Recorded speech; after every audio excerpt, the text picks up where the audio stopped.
Bonjour et bienvenue à toutes et à tous dans Multijoueur, votre rendez-vous jeux vidéo sur Tech & Co. Et oui, on pensait que l'année jeux vidéo était terminée avec les Game Awards et la sortie d'Avatar. Eh bien, pas du tout, il y a encore beaucoup d'actualités.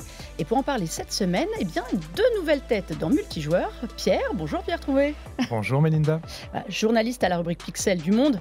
Bon, les gens qui suivent l'émission t'ont déjà aperçu, mais nous étions dans un autre environnement à la Gamescom. Mais écoute, très contente que tu sois là.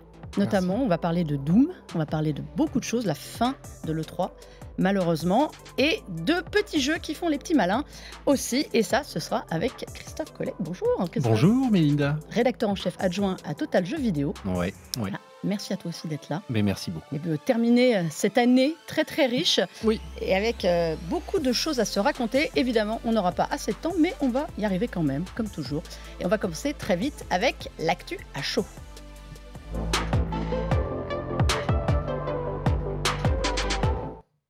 Eh bien, l'actu à chaud, elle est vraiment toute chaude. C'est la fin officielle de l'E3. Cette fois, ce ne sont plus des rumeurs, ce ne sont plus des informations balancées comme ça. C'est l'ESA, l'organisateur du salon, qui l'a annoncé lui-même hier via un tweet. L'E3 est bel et bien mort. Christophe, est-ce qu'on est triste ?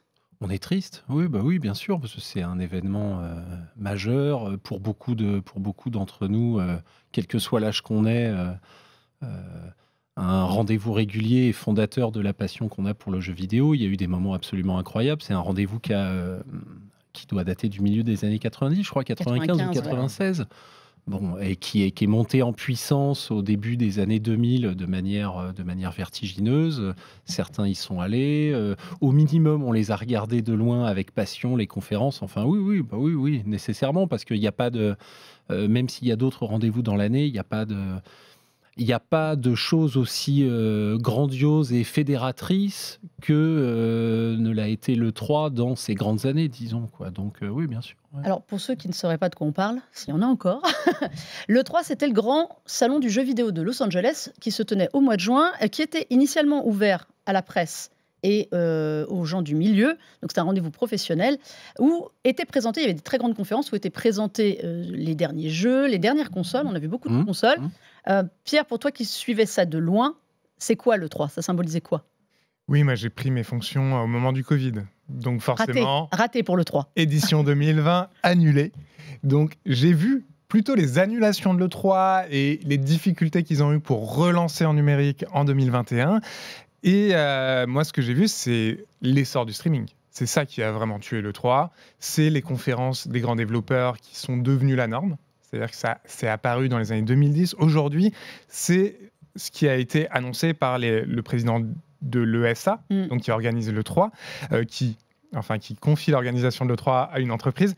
C'est que les éditeurs et les constructeurs de consoles communiquent directement sur Internet, sur Twitch, sur YouTube avec les consommateurs. Tu penses qu'ils n'avaient réellement plus besoin de l'E3 ?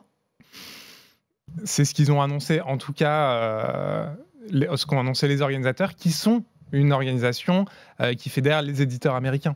Donc, ils sont eux-mêmes à la fois à l'origine de la fin et de l'organisation de l'E3. Alors, comme tu disais, dernière édition physique présentielle en 2019, depuis annulation 2020, tentative de relance, de relance en 2021 qui était quand même pas terrible, on va pas se mentir. 22, 23, on y croyait pour cette année. Et finalement, au mois de mars, ils avaient annoncé que c'était annulé. Alors, on sait aussi qu'ils ont été lâchés par les éditeurs. Hormis Ubisoft qui avait dit OK pour y aller, globalement, personne n'a voulu y aller. Ils étaient aussi lâchés depuis quelques années, de toute façon, par les éditeurs. C'est quand même un gros sujet de fond depuis des années, parce que il y a de la place manifestement à d'autres moments et dans d'autres organisations pour des salons physiques. Enfin, la Gamescom, pour ce que j'en sais, se porte bien. Le Tokyo Game Show a eu ses moments difficiles et s'est un petit peu reconstruit, mais néanmoins c'est un salon qui est reparti d'ailleurs cette année après aussi des difficultés Covid, mais qui a sa place. Aux États-Unis, c'est particulier depuis les éditeurs font pression et râlent depuis très longtemps sur le coût que ça a. Il y a 15 ans... Mais ça fait 20 ans, oui, j'allais dire, ça fait 15-20 ans déjà qu'ils râlent. En 2007 ou 2008, j'ai plus l'année exacte, on en était déjà à discuter. Il y avait une nouvelle formule qui avait un peu fait parler à l'époque, qui était un peu étrange, je crois que c'était 2007, où il n'y avait pas de salon sur le Convention Center, c'est-à-dire il n'y avait pas ce grand raout organisé avec des stands démentiels, c'était des petits rendez-vous dans des chambres qui avaient été prises dans des hôtels de Santa Monica. Il y avait un petit hangar à 2 km qui faisait vaguement office de show-floor. Et c'était déjà le sujet du qu'est-ce que c'est que ce grand raout? On s'y retrouve pas. C'est pas public, donc il n'y a pas de revenus dégagés par le côté public du salon. Et en même temps, ça a beau ne pas être public, c'est des stands vertigineux pour des coûts probablement délirants. Donc de toute façon, il y avait depuis des années cette espèce de tension entre les éditeurs, l'organisation. On voit bien d'ailleurs que même si le salon ferme, comme quand même, disons que la nature a horreur du vide, d'autres se sont engouffrés là-dedans et on voit un petit peu comment c'est remplacé. Donc, bon voilà, l'E3 avait des problèmes structurels qui dépassent un petit peu le côté Covid. Le Covid a eu sa peau, quoi, disons, mais de toute façon, c'était plus compliqué que ça, disons, quoi. Le départ de PlayStation, l'édition 2018 ou 2019, déjà, c'était... Ils avaient arrêté déjà d'être sur le show floor, donc d'être sur le Convention Center, et là, ils ont arrêté carrément de faire des conférences. On le rappelle, Microsoft Xbox était à 100 mètres, Electronic Arts faisait son truc dans son coin à Hollywood. Oui. C'est vrai qu'il restait, mais est-ce que l'ouverture au public a été une bonne chose? Moi, c'est la question que je me pose tout le temps. Depuis 2015, au début, c'était sur invitation, puis des gens qui payaient quand même genre $500 pour venir être triés sur le volet. Nous, on y était, on sait aussi que le fait d'avoir du public, c'était pas hyper pratique pour travailler. Est-ce que finalement, ça a été une bonne chose de transformer l'E3 en Gamescom? Est-ce qu'on était prêt pour ça là-bas? Est-ce que c'était le lieu? Manifestement non, puisque de toute façon ils n'y ont pas trouvé leur compte. Alors le problème c'est que là on arrive précisément sur l'arrivée du Covid et les complications et disons les mutations que ça a entraîné, parce que on est en 2015-2016, ils font ces tests-là. Ça porte pas tout à fait ses fruits parce que c'est ouvert au public, mais en même temps, il n'y a pas le même type d'affluence que, par exemple, à Gamescom, où c'est vraiment, l'affluence est vertigineuse. Enfin, donc, on est sur un salon public, mais couvre ses portes, mais disons à petits pas, etc. Là-dessus, manifestement, les ailes ont été coupées par tout ce qui s'est passé. Bon, ils n'auront pas eu le temps, sans doute, de tester cette espèce de transformation et de mutation comme ça aurait pu être. Bon, Alors, la question que tout le monde se pose, c'est est-ce que le Summer Game Fest de Geoff Keighley, ancien monsieur loyal de l'E3 avant qu'il se fâche avec eux et qu'il veuille avoir leur peau, est-ce que c'est ce qui va vraiment remplacer l'E3 ou pas, Pierre? En fait, pour voir ce qu'on a aujourd'hui, c'est des conférences très enregistrées, très millimétrées. On l'a vu au Game Awards. On laisse pas vraiment le temps de parole aux développeurs. Oui, c'est le moins qu'on puisse dire. Et l'intérêt de l'E3, c'était aussi d'avoir des rencontres avec ceux qui font de jeux vidéo, quand on est de la presse, quand on travaille dans le milieu. Et donc là, on passe d'une façon de communiquer qui dépendait à la fois de la presse et des attachés de presse qui organisaient ça, à quelque chose de complètement millimétré, enregistré, sans rien qui dépasse. Donc voilà, on entre vraiment à fond dans l'ère du streaming, qui est aussi une ère de produits très très formatés. Mais le streaming, c'est bien quand on est des joueurs spectateurs, quand on est des professionnels. L'E3 était aussi un temps où on allait à la rencontre justement des petits développeurs, comme tu dis, où les petits développeurs se trouvaient des éditeurs aussi, pouvaient montrer des prototypes de jeux. Ils vont faire quoi, ces gens-là, maintenant ? C'est compliqué à dire. C'est vrai qu'il y a aussi tout un aspect. Moi, je suis journaliste, donc mais en même temps, ces salons-là, que ce soit la Gamescom ou l'E3 à l'époque, s'adressaient aussi à des professionnels qui ne sont pas nécessairement des professionnels médias de la presse, qui sont par exemple des acheteurs, qui effectivement ne sont pas, on imagine, rivés à leur chaise à 2h du matin quand il s'agit de voir le trailer des derniers Game Awards, etc. Donc ça avait un véritable intérêt pour eux. Reste effectivement la Gamescom, qui est quand même un gros rendez-vous. Aujourd'hui, on voit bien ça vient aussi s'inscrire dans une espèce de schéma et de réharmonisation un peu des années du jeu vidéo qui sont différentes. C'est-à-dire qu'il y a beaucoup de jeux qui sortent en début d'année civile, janvier, février, mars. avril, ce qui était moins le cas il y a encore, il y a ne serait-ce qu'une dizaine d'années. Donc on voit bien qu'il y a les Game Awards et cette espèce de route, mais complètement millimétrée, qui est pas physique à proprement parler, qui vient un petit peu faire des annonces en décembre. 6 ou 7 mois plus tard, ou disons 8 mois plus tard, on a effectivement la Gamescom qui a pris sa place pour tout ce qui consistait à faire vraiment des rendez-vous physiques, un peu à l'ancienne, si je puis dire, avec des acheteurs qui se déplacent, des journalistes qui vont voir. Et au milieu de ça, bon, la place de l'E3 devenait compliquée. La place du Summer Game Fest est me concernant un peu floue. On voit bien en même temps que le rendez-vous est pris. Enfin, le rendez-vous du mois de juin, les gens ils restent fidèles quand même. Donc on a vu, Xbox a fait sa conférence, Ubisoft aussi, toutes les conférences qu'on avait l'habitude d'avoir, sauf PlayStation qui l'a fait en amont, elles ont eu lieu au mois de juin. Mais c'est vrai que l'utilité n'est pas la même. Le temps du mois de juin reste en tout cas. Oui. Mais alors là, pour le coup, pour la presse, indéniablement, parce que de toute façon, même si on n'est pas au contact des développeurs, le fait est qu'il y a des annonces qui sont faites, on voit des nouveautés. Il y a malgré tout, même si ça c'est un peu backstage, au moment où ces annonces sont faites, des studios et des éditeurs contactent pour faire des présentations un peu différentes, alors à distance, etc. Mais ça reste un temps qui consiste à découvrir des jeux, etc. Maintenant, bon, pour d'autres types de professionnels, ça paraît un peu moins intéressant pour le coup, ça c'est certain. Donc un mot pour finir sur le sujet E3, messieurs, que va-t-il advenir du mois de juin ? Je pense que les conférences vont rester, cette année on peut le voir, mais comme l'information est tellement diluée au fur et à mesure de l'année par les grands événements dont parlait Christophe, mais aussi par des petits directs qui viennent de ça et là, de Nintendo, de PlayStation ou des éditeurs, en fait, des fois on a des petites déceptions. Moi, le Summer Game Fest de cette année, je trouve il y avait presque pas d'annonce. C'était trop long, il n'y avait rien et il n'y a personne. Et ceux qui mettent lui sous sa bannière ne veulent pas y être. Donc Xbox et Ubisoft, dans leurs conférences, n'ont jamais parlé du Summer Game Fest. Voilà, et ils ont fait des conférences qui, pour leur part, étaient plutôt intéressantes. Et donc on voit une explosion un peu du temps de communication, mais la saison du mois de juin, je suis très très d'accord. Elle reste un peu capitale, elle annonce les nouveautés de l'année suivante. Voilà.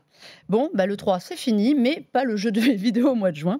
Un autre pour qui c'est fini, c'est le jour d'après pour The Day Before. Elle est facile, mais j'avais envie quand même de la placer.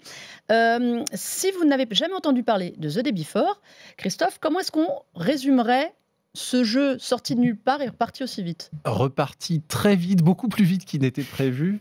Un jeu qui a été annoncé il y a, alors je veux pas me... 2021, je crois. Ça doit dater de ça, 2020, 2021, quelque chose comme ça, qui a été tout de suite remarqué parce que la première bande-annonce, le premier trailer était extrêmement engageant. C'est-à-dire on avait vraiment, les graphismes étaient de haute volée.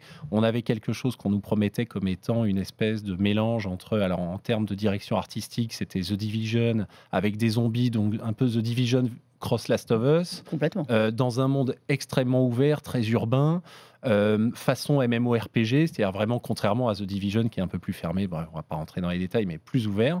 Donc les ambitions étaient très très grandes. En toute logique, tout le monde l'a un peu suivi de près et c'est un peu accroché à ce truc qui était un jeu qu'on avait envie de voir arriver, qui était annoncé l'année dernière, qui a été décalé 1 fois, 2 fois, qui devait sortir d'abord précisément en juin. D'ailleurs, il devait sortir en juin dernier. Finalement, ils l'ont annoncé à l'automne. Ils l'ont un peu poussé. Il est sorti en décembre. Et l'arrivée a été catastrophique. Ils se sont pris le mur. Ils se sont pris le mur de plein de manières différentes, en fait. C'est-à-dire que d'une part, entre-temps, il a été annoncé que le jeu sortit en accès anticipé sur PC, alors qu'au début, ça devait être une sortie 1.0, y compris sur console. Finalement, c'est un accès anticipé sur PC. Le jeu est dans un état déplorable. Et au-delà de ça, la promesse... Le résultat final n'est pas sur le fond exactement la promesse du jeu. Donc il y a en plus des problèmes qui sont au-delà de « Ah là là, il y a des bugs un peu gênants ». C'est pas Cyberpunk. C'est-à-dire que la promesse n'est pas tenue sur le fond et sur la forme, c'est une cata. Tant et si bien que, de manière tout à fait inattendue malgré tout à ce point-là, 4 jours après la sortie du jeu, le studio publie un communiqué de presse pour dire « Bon, c'est terminé, on en reste là, on ferme les portes, merci, au revoir ». Enfin, c'est lunaire, c'est quand même la première fois qu'on voit ça. Un message dans lequel ils expliquent quand même que malheureusement, le projet a échoué financièrement. Alors, selon des rumeurs de chiffres qui sont parus, ils ont quand même fait 11 millions de dollars en 3 jours de chiffre d'affaires et 400 000 ventes. Enfin, on est sur un projet qui est quand même pas un jeu anodin, lambda. Le fond, c'est pas ça, en fait. Le problème de fond, c'est quoi ? C'est quoi ? On n'arrête pas un jeu au bout de 4 jours comme ça. C'est tout le flou autour de l'affaire, en fait. Parce qu'on n'a aucune preuve que... Enfin, ils ont toujours dit qu'ils allaient rembourser... L'éditeur a dit, pardon, qui est Mytona, a dit qu'ils allaient rembourser les joueurs. Pas tout de suite, quand même. Hein. Ils l'ont dit de jours En tout cas, au moment où ils ont annoncé qu'ils fermeraient les portes, ils ont dit qu'ils allaient rembourser les joueurs. C'est tout le flou autour de l'affaire. Vraiment, il y a une histoire d'emballement total des joueurs et des médias aussi, parce que le premier trailer a été publié sur un site très respecté, américain, IGN. Ouais. Et donc, c'est sous son aile quand même. Hein. Ils ont bombardé de trailers pendant des mois et des mois. Oui, mais on ne sait pas si c'est du brain content, donc c'est-à-dire des produits sponsorisés. Donc, dans ce cas-là, ils se prennent un retour de flamme en ce moment, qui est logique, parce que ils ont entre guillemets mis leur marque sur le jeu, et on ne sait pas si c'est parce que la rédaction l'a choisi. Grande chance que ce soit le service commercial. Et donc, c'est eux qui ont. Donc, il y a une question autour de l'emballement des médias. Les joueurs aussi ont mis beaucoup d'espoir, mais ce n'était pas des préventes. C'est des wishlists. Il était le jeu le plus wishlisté de Steam, c'est-à-dire que les joueurs disaient « j'attends ce jeu » et ils recevaient des alertes sur leur mail. Ce qui donne aussi un levier pour les développeurs et l'éditeur surtout, pour lever des fonds. Mais on n'en sait pas plus parce que... Il n'y a pas eu de crowdfunding, par exemple, sur ce jeu. Alors, ça se fait beaucoup, c'est beaucoup à la mode, et on sait qu'il y a des projets qui ne voient jamais le jour, mais qui gardent l'argent. Voilà. Et il y a énormément c'est ça aussi le jeu vidéo aujourd'hui, c'est qu'il y a tellement de concurrence, notamment sur Steam, donc la plateforme en ligne, pour émerger, qu'il y a beaucoup de gens qui vont envoyer des bandes annonces un petit peu trop montées pour que ce soit vrai, ou vendre du rêve, et tout le monde s'emballe. Enfin, c'est dur de créer un engouement, et là, au contraire, ils ont fait l'inverse, mais ils n'ont pas su tenir leurs promesses. Et moi, voilà, on n'a aucune preuve qu'il y avait une volonté d'arnaque, ouais. Voilà, mais potentiellement derrière, il y avait un peu tard. On ne sait pas, et c'est ça qui est intéressant. Et je pense que les mois qui vont arriver vont nous éclairer là-dessus. Parce que c'était pas un studio, c'est pas le premier jeu du studio. Non, voilà, c'est ça. C'est-à-dire qu'il n'y a pas de preuve manifeste de volonté d'arnaque. C'est indéniable. Néanmoins, et c'est ce qui fait un peu le sel et le piquant de cette affaire, c'est que comment dire, c'est pas le premier jeu du studio. La sortie s'est faite dans des conditions, c'est pas tout à fait comme on a beaucoup comparé ça, par exemple No Man's Sky, sortie calamiteuse, etc. Mais il y a un suivi No Man's Sky. Ensuite, il y a un suivi. Là, tout d'un coup, on se retrouve dans un cas de figure vraiment étrange où un jeu sort en early access. Dans la foulée, on ferme les portes, littéralement, merci, au revoir.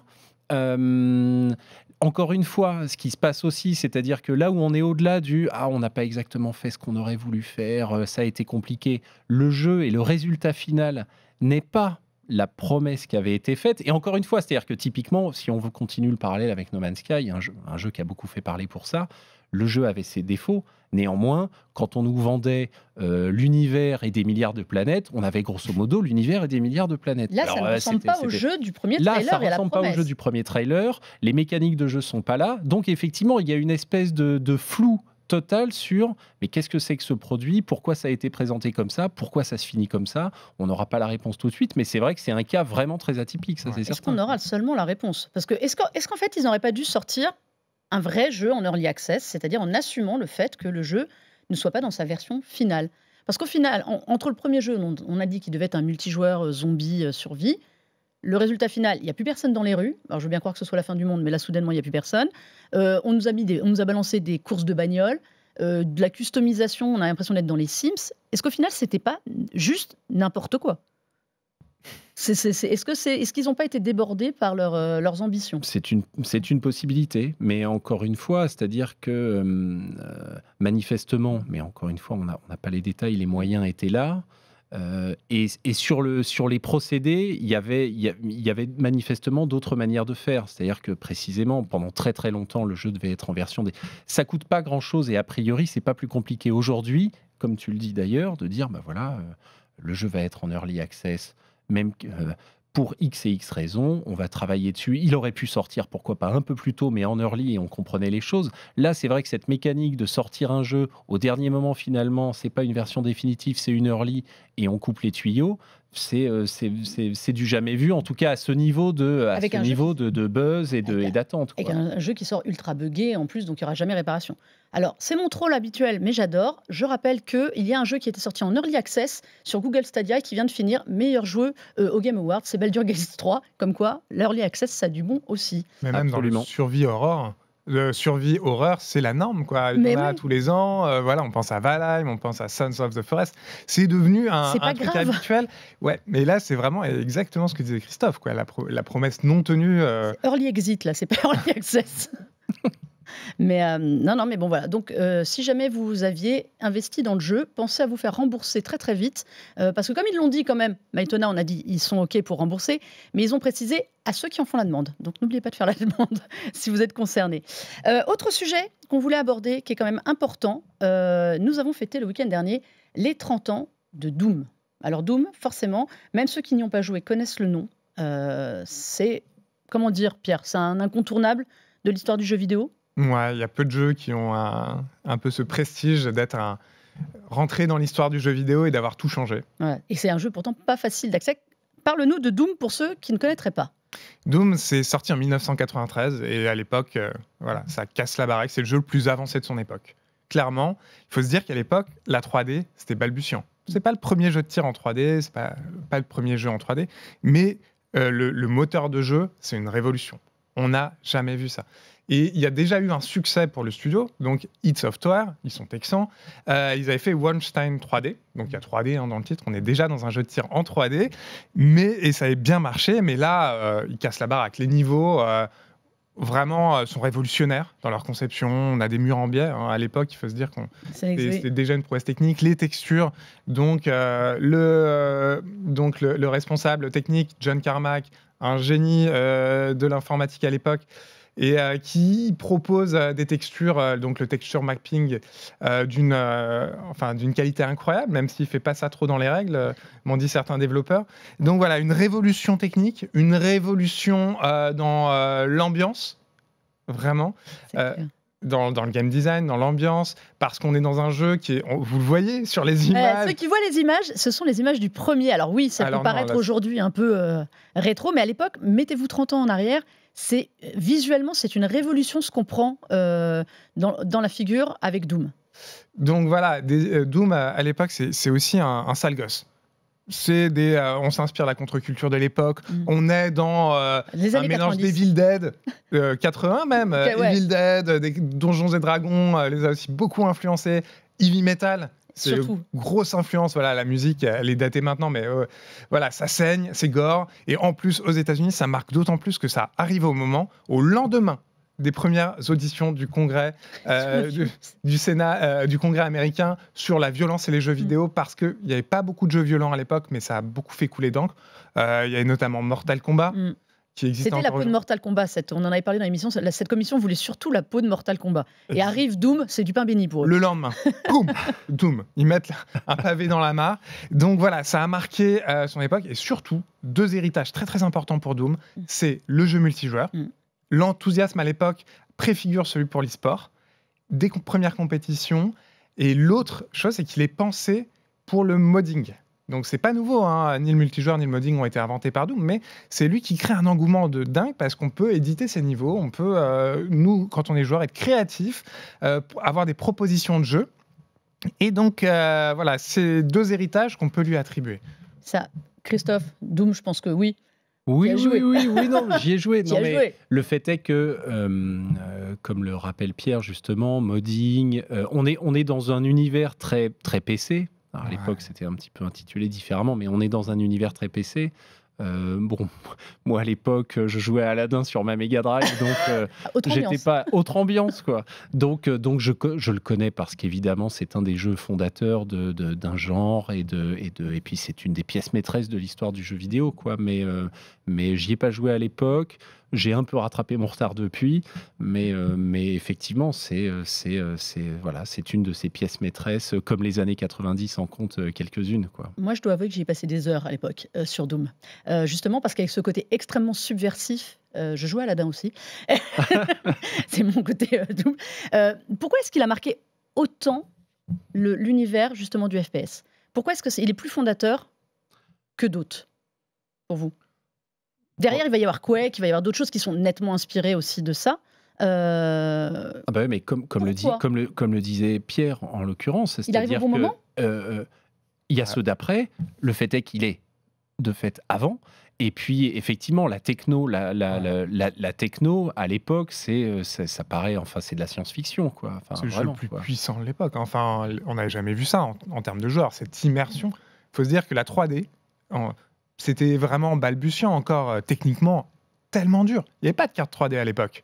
Et donc là, il arrive avec ce moteur de jeu hyper puissant et on est dans le jeu.